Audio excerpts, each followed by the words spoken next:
शिक्षार्थियों नमस्कार, मैं डॉक्टर भास्कर। आज हम चर्चा करने जा रहे हैं गणित अधिगम में आकलन हेतु उपकरण एवं तकनीक विषय पर। यह एक अत्यंत महत्वपूर्ण विषय है जिसमें हम यह जान पाएंगे कि गणित कक्षा में अधिगम के उपरांत आकलन हेतु किस प्रकार के उपकरण एवं तकनीक का इस्तेमाल किया जा सकता है। इस प्रस्तुतिकरण के पश्चात आप कुछ महत्वपूर्ण तथ्यों से अवगत हो पाएंगे, जिसमें पहला है गणित अधिगम में आकलन क्या है एवं इसे करने हेतु किस प्रकार के उपकरणों एवं आकलन करने हेतु किन उपकरणों एवं तकनीक का उपयोग किया जा सकता है। इन उपकरणों एवं तकनीक को विकसित करने के लिए महत्वपूर्ण सुझाव आप समझ पाएंगे। साथ ही साथ मूल्यांकन के अलग अलग प्रकार जैसे रचनात्मक एवं योगात्मक मूल्यांकन में इनकी उपयोगिता से भी आप परिचित हो पाएंगे। साथ ही साथ प्रत्येक उपकरण एवं तकनीक के मुख्य लक्षणों से भी आप अवगत हो पाएंगे। आइए चर्चा शुरू करते हैं और समझने का प्रयास करते हैं कि गणित में अधिगम के आकलन हेतु वे कौन कौन से उपकरण या तकनीक हैं जो कि एक गणित शिक्षक के लिए अत्यंत उपयोगी एवं लाभदायक साबित हो सकते हैं।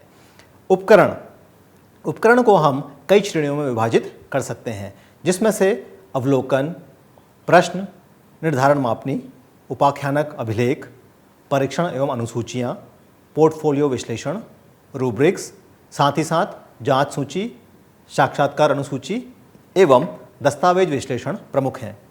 शिक्षार्थियों, गणित अधिगम में आकलन हेतु अनेकानेक उपकरणों में से हम कुछ महत्वपूर्ण उपकरणों के बारे में आज विस्तार से चर्चा करने जा रहे हैं। साथ ही साथ गणित अधिगम में एक गणित शिक्षक के लिए कई तकनीकों की जानकारी की आवश्यकता भी अत्यंत महत्वपूर्ण है, जिसमें प्रमुख रूप से शामिल हैं क्विज संग्रह, परियोजना, प्रदर्शन, इसी प्रकार से परीक्षा, दत्त कार्य, वाद विवाद, वक्तृत्व, समूह चर्चा एवं मंच गतिविधियाँ। प्रस्तुत की गई तकनीकों में से भी हम कुछ महत्वपूर्ण तकनीकों के बारे में चर्चा कर यह जानने का प्रयास करेंगे कि गणित अधिगम में आकलन हेतु इनका क्या उपयोग है। साथ ही साथ इन तकनीकों एवं उपकरणों के कुछ प्रारूप भी हम इस प्रस्तुतिकरण में चर्चा करेंगे। सबसे पहले हम बात करते हैं लिखित परीक्षण की। शिक्षार्थियों, लिखित परीक्षण गणित अधिगम में आकलन का एक बहुत आसान और महत्वपूर्ण तकनीक है, जिसमें विद्यार्थियों के प्रक्रियात्मक तथा अवधारणात्मक ज्ञान का वास्तविक आकलन किया जाता है। प्रिय शिक्षार्थियों, आप सभी ने गणित अधिगम के उपरांत परीक्षण हेतु कई बार लिखित परीक्षा दी होगी, जिसमें आपके अध्यापक द्वारा प्रश्नों के माध्यम से आपके ज्ञान की जांच या आकलन किया गया होगा। इस परीक्षण से विद्यार्थियों की वास्तविक उपलब्धि की जांच की रिपोर्ट अध्यापक को मिलती है, जिससे वह यह जान पाता है कि विद्यार्थी तथ्यों एवं सिद्धांतों को क्या जोड़ पाने में सफल हुए अथवा गणित में उपयोग होने वाली तार्किक संबद्धता तथा क्रमबद्धता का संगठन वास्तव में संभव हो पाया अथवा नहीं। लिखित परीक्षण को कई प्रकार से विभाजित किया जा सकता है, अर्थात लिखित परीक्षण में कई प्रकार के पद शामिल होते हैं, जिसे हम विभिन्न प्रकार के प्रश्न भी कहते हैं। उदाहरण के लिए वर्णनात्मक प्रश्न, वस्तुनिष्ठ प्रश्न या चयनात्मक प्रश्न, जिसमें से सही एवं गलत उत्तर दिया होता है परंतु आपको उसका चयन करना होता है। इसे हम कई बार पूर्ति प्रकार के प्रश्न भी कहते हैं। लिखित परीक्षण की एक महत्वपूर्ण भूमिका यह है कि इसमें उपयोग किए जाने वाले वर्णनात्मक प्रश्नों एवं वस्तुनिष्ठ प्रश्नों के द्वारा शिक्षण के उद्देश्यों तथा लक्ष्य का अधिकतम निरूपण किया जा सकता है, जिससे गणित अध्यापक को यह सुविधा होती है कि गणित शिक्षण अधिगम प्रक्रिया के उपरांत विद्यार्थियों के द्वारा कितना ज्ञान वास्तव में अर्जित किया गया है। साथ ही साथ लिखित परीक्षण में गणित अध्यापक के लिए यह अवसर होता है कि वह पाठ्यक्रम का व्यापक रूप से समावेशन कर सके। उदाहरण के लिए गणित अध्यापक द्वारा अंकगणित, बीजगणित, ज्यामितीय या त्रिकोणमिति से संबंधित कुछ इकाइयों का अध्यापन करने के उपरांत जब उपलब्धि परीक्षण तैयार करना होता है तो लिखित परीक्षण के द्वारा समस्त पाठ्यक्रम में से व्यापक इकाइयों एवं व्यापक विषय वस्तु का उपयोग किया जा सकता है, जो अन्य प्रकार के परीक्षणों में कदाचित संभव नहीं हो पाता है। साथ ही साथ अल्प समय एवं सरल प्रबंधन भी लिखित परीक्षाओं का एक महत्वपूर्ण गुण है। प्रिय शिक्षार्थियों, लिखित परीक्षण में अनेक प्रकार के प्रश्न पूछे जा सकते हैं, जिसमें सत्य असत्य प्रकार, साथ ही बहुविकल्पीय प्रश्न, मिलान, वर्गीकरण आदि प्रश्न भी पूछे जा सकते हैं, जिसके द्वारा शिक्षार्थियों के प्रत्यास्मरण तथा अधिगम के अनुप्रयोग संबंधी सूचना गणित के अध्यापक को प्राप्त होती है। साथ ही साथ यह भी समझने का अवसर मिलता है शिक्षार्थियों द्वारा विषय वस्तु का गहन अध्ययन किया गया है अथवा यह मात्र स्मृति पर ही आधारित है। द्वितीय प्रमुख विधि है अवलोकन। अवलोकन एक महत्वपूर्ण तकनीक है जिसका औपचारिक कक्षाओं में विभिन्न प्रकार से प्रयोग किया जा सकता है। गणितीय कौशल का प्रत्यक्ष अवलोकन हो या गणित जैसे चरणबद्ध विषय में रुचि, कौशल, समस्या समाधान, दक्षता आदि की जांच करना हो, एक गणित शिक्षक के द्वारा अवलोकन का भली भांति उपयोग किया जा सकता है। चूँकि यह एक सतत प्रक्रिया है, अतः अवलोकन का गणित अध्यापक द्वारा कई मायने में उपयोग किया जाना संभव है।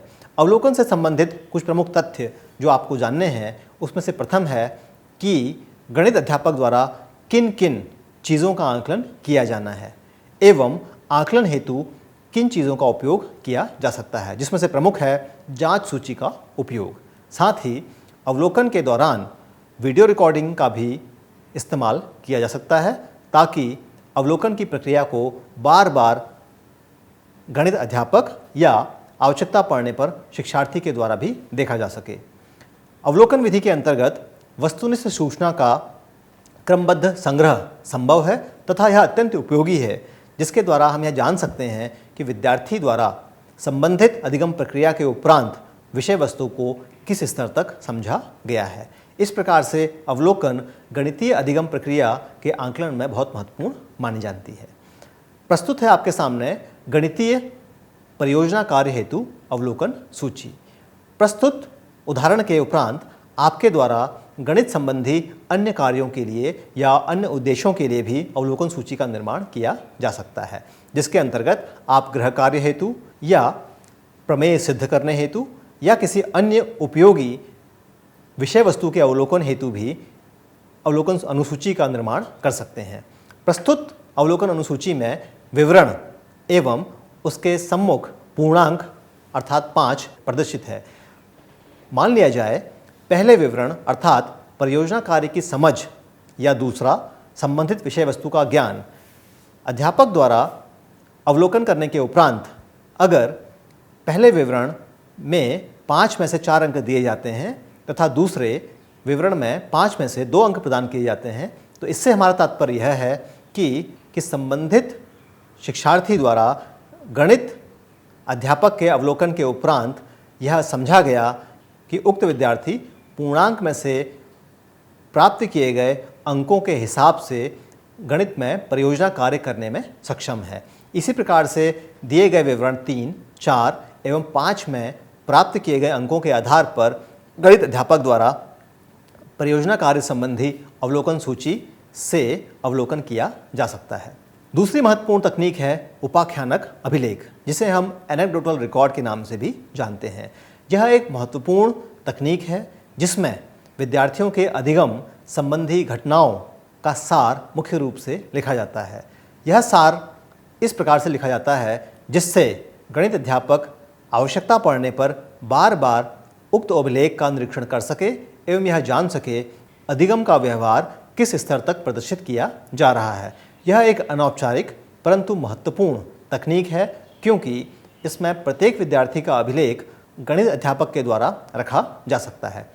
साथ ही साथ विद्यार्थियों के दैनंदिन विकास में भी उपाख्यानक अभिलेख अत्यंत सहायता प्रदान करता है। उदाहरण के लिए गणित में समस्या समाधान या योग्यता या प्रयोगात्मक योग्यता संबंधी जांच के लिए उपाख्यानक अभिलेख का उपयोग गणित अध्यापक द्वारा किया जाना संभव है, परंतु ध्यान रखने योग्य तथ्य यह है कि उपाख्यानक अभिलेख के उपयोग के दौरान सटीक अभिलेखन हेतु समय सीमा 2 दिवस की निर्धारित की गई है, अर्थात विद्यार्थी द्वारा परिलक्षित किसी व्यवहार को शीघ्र ही उपाख्यानक अभिलेख के अंतर्गत शामिल किया जाना चाहिए।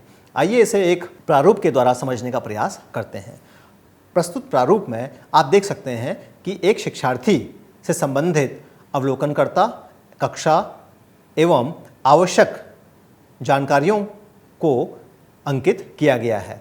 कक्षा कक्ष के भीतर किए जाने वाले इस उपाख्यानक अभिलेख में लाभ एवं हानि संबंधी उद्देश्य को लेकर एक अवलोकनात्मक प्रश्न तैयार किया गया है एवं अवलोकन का स्पष्ट विवरण अध्यापक के द्वारा अंकित किया गया है। साथ ही साथ विश्लेषण के द्वारा भी गणित अध्यापक द्वारा यह प्रदर्शित किया गया है कि उक्त विद्यार्थी किस स्तर तक संबंधित प्रकरण को समझने में सक्षम हुआ है। इस प्रकार हमने जाना कि उपाख्यानक अभिलेख का क्या महत्व है एवं किस प्रकार से दिए गए प्रारूप के अनुसार अन्य व्यवहारों के लिए भी उपाख्यानक अभिलेख तैयार किया जा सकता है। अगली महत्वपूर्ण तकनीक है जांच सूची। जैसा कि नाम से ही स्पष्ट है, यह एक ऐसी सूची है जिसमें गणित अध्यापक को यह जांचना होता है कि विद्यार्थी के द्वारा कैसा गणितीय व्यवहार प्रदर्शित किया गया है। अर्थात यह एक महत्वपूर्ण अवलोकनात्मक तकनीक है जिसमें गणित अध्यापक द्वारा अवलोकन का भी इस्तेमाल किया जा सकता है। अवलोकन हेतु कई आवश्यक सूचनाएं एकत्रित की जा सकती हैं। उदाहरण के लिए वैज्ञानिक व्यवहार या गणितीय व्यवहार, साथ ही साथ ज्ञान, कौशल, प्रदर्शन। चूँकि हम गणित विषय की चर्चा कर रहे हैं तो इसलिए यहाँ पर यह समझना आवश्यक है कि जांच सूची के भीतर विद्यार्थियों द्वारा प्रदर्शित किए जाने व्यवहार को हम गणित के सापेक्ष ही देखने का प्रयास करते हैं। जांच सूची का एक महत्वपूर्ण गुण यह है कि इसमें पहले भाग के अंतर्गत कथन एवं दूसरे भाग में हाँ अथवा नहीं को अंकित करना आवश्यक है। उदाहरण के लिए एक जांच सूची का प्रारूप आपके सम्मुख प्रस्तुत है जिसमें आप प्रथम चरण में कुछ पक्ष देख सकते हैं। उदाहरण के लिए पहला पक्ष है, क्या विद्यार्थी गणित में दिए गए प्रमेय को सिद्ध करने की चुनौती स्वीकार करता है। यदि विद्यार्थी द्वारा सकारात्मक व्यवहार प्रदर्शित किया जाता है तो आप इस जांच सूची में एक गणित अध्यापक के रूप में अंकित करेंगे हाँ। इसी प्रकार से दूसरा पक्ष है, क्या वह पूर्व ज्ञान का उपयोग करने की क्षमता रखता है। यदि विद्यार्थी द्वारा इसे प्रदर्शित नहीं किया जाता है तो आप इस जांच सूची में अंकित करेंगे नहीं। इसी प्रकार अन्य गणितीय व्यवहारों के लिए भी जांच सूची के प्रारूप विकसित किए जा सकते हैं। प्रिय शिक्षार्थियों, अब हम बात करेंगे निर्धारण मापनी की। यह एक अत्यंत महत्वपूर्ण तकनीक है जिसे हम जांच सूची का विस्तारित रूप भी कहते हैं। प्रश्न यह है कि इसे जांच सूची का विस्तारित रूप क्यों कहा जाता है। जांच सूची के विस्तारित रूप से हमारा तात्पर्य यह है कि इसका मूलभूत प्रारूप तो जांच सूची का ही है, परंतु उसमें कुछ आवश्यक सुधार के उपरांत इसे विस्तारित किया जाता है। इसका महत्वपूर्ण गुण यह है कि निर्धारण मापनी के अंतर्गत प्रगति के मूल्यांकन हेतु कुछ मानक मानदंड शामिल किए जाते हैं। और आप जानते हैं कि जैसे ही हम मानक मानदंड शब्द का इस्तेमाल करते हैं, इससे हमारा तात्पर्य यह है कि हम इन्हीं निर्धारित किए गए मानक मानदंडों के अनुरूप इस तकनीक के माध्यम से विद्यार्थियों के व्यवहार की जांच करेंगे। साथ ही प्रत्येक मानक मानदंड का एक दक्षता स्तर भी निर्धारित होता है। प्रत्येक निर्धारण मापनी में संबंधित विद्यार्थी का नाम एवं उसकी कक्षा भी अंकित करें।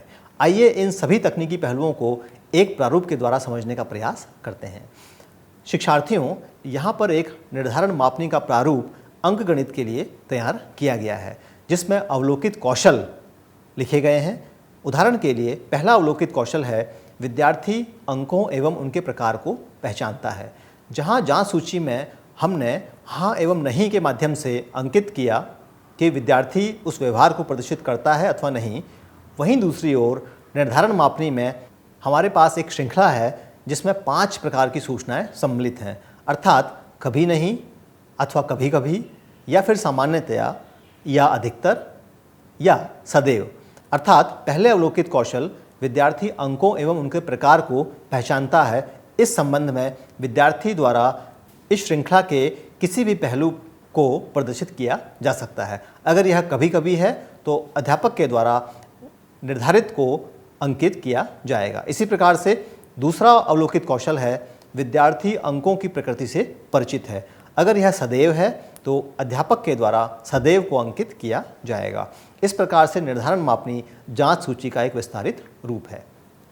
आइए अब हम बात करते हैं एक अन्य महत्वपूर्ण तकनीक की जिसे रूब्रिक्स के नाम से जाना जाता है।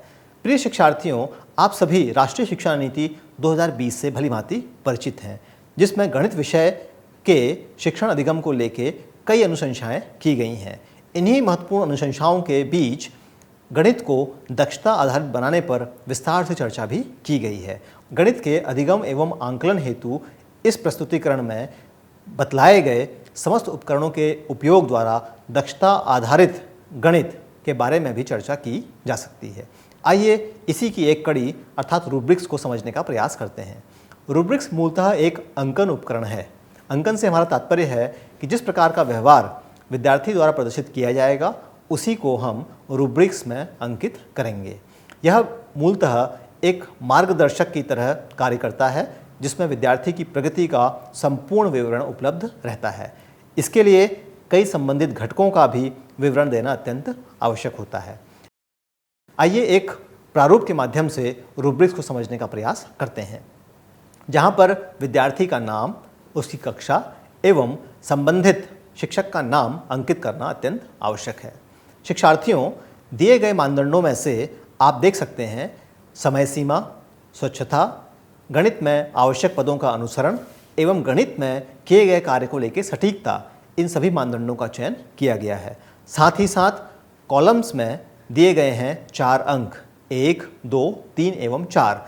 उदाहरण के लिए पहला मानदंड है समय सीमा, जिसमें 4 के नीचे अंकित है कि क्या गृह कार्य समय सीमा में प्राप्त हुआ। अगर संबंधित विद्यार्थी द्वारा यह समय सीमा में जमा किया गया है तो आप अंकित करेंगे संख्या 4। इसी प्रकार से 1 दिन विलंब होने पर संख्या अंकित होगी 3, 2 दिन के विलंब से संख्या अंकित होगी 2 एवं यदि गृह कार्य अति विलंब से प्राप्त हुआ है तो संख्या अंकित होगी 1।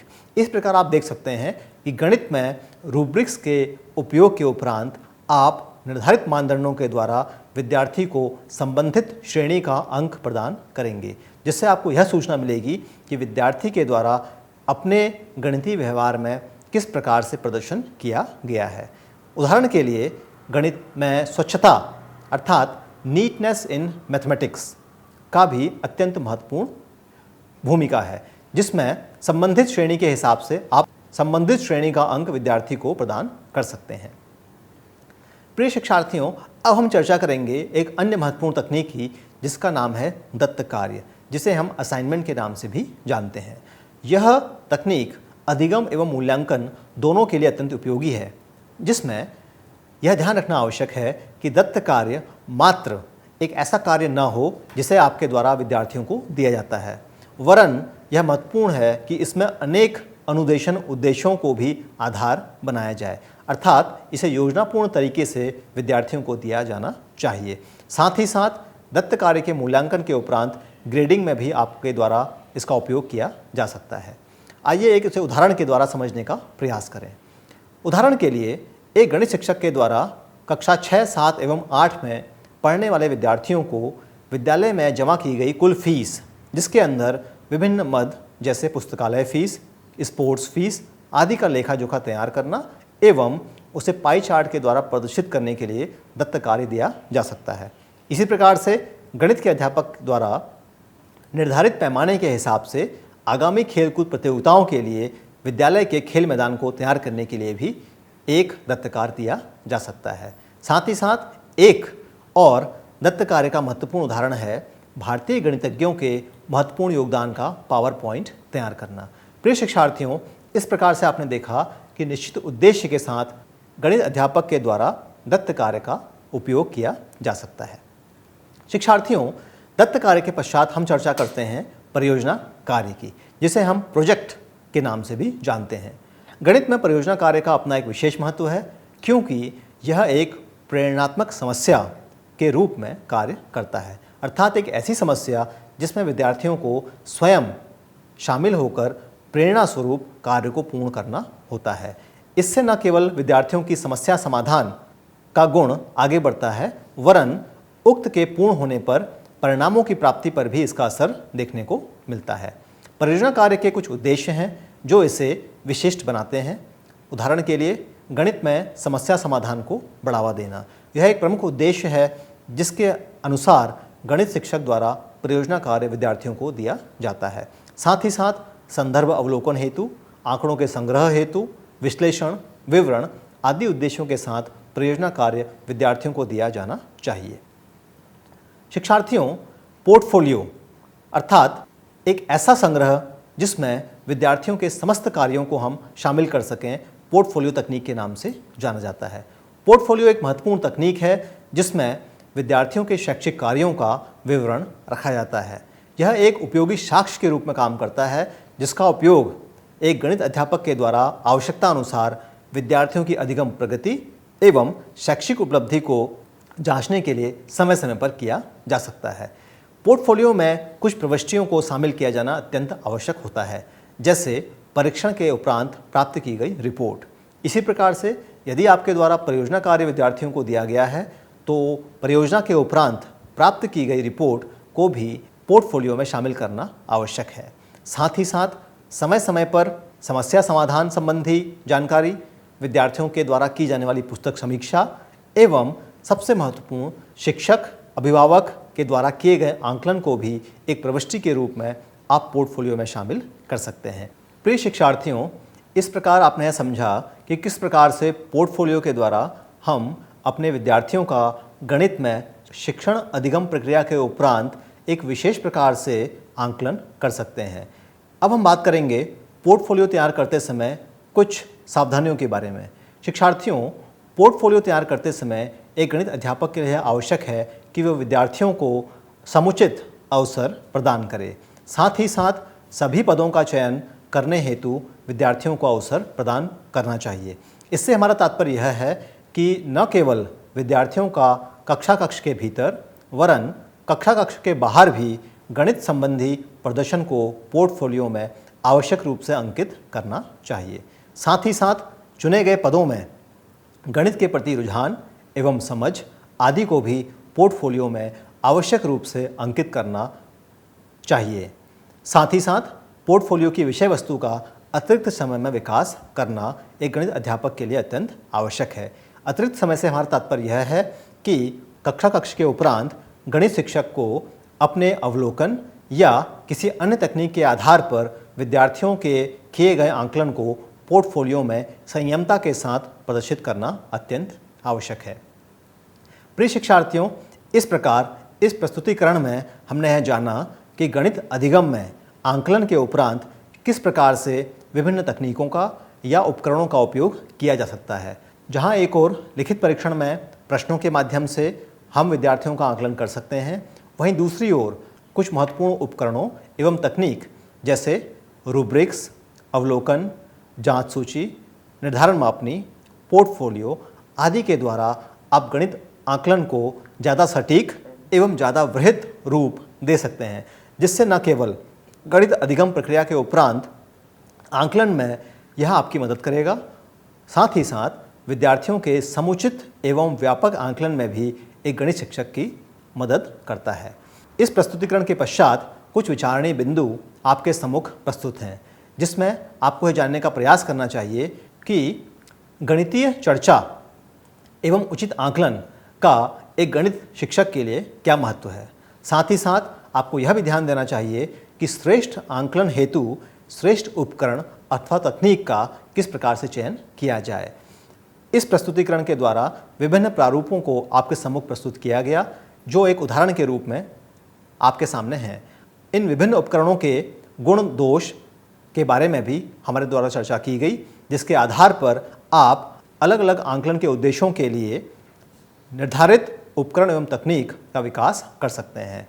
अंत में इन उपकरणों एवं तकनीकों को समझने के बाद आप आंकलन को बेहद रोचक बना पाएंगे एवं गणित जैसे एक श्रेष्ठ विषय को ज़्यादा रोचक एवं आसान बनाने में महत्वपूर्ण भूमिका निभाएंगे। इसी के साथ धन्यवाद, नमस्कार।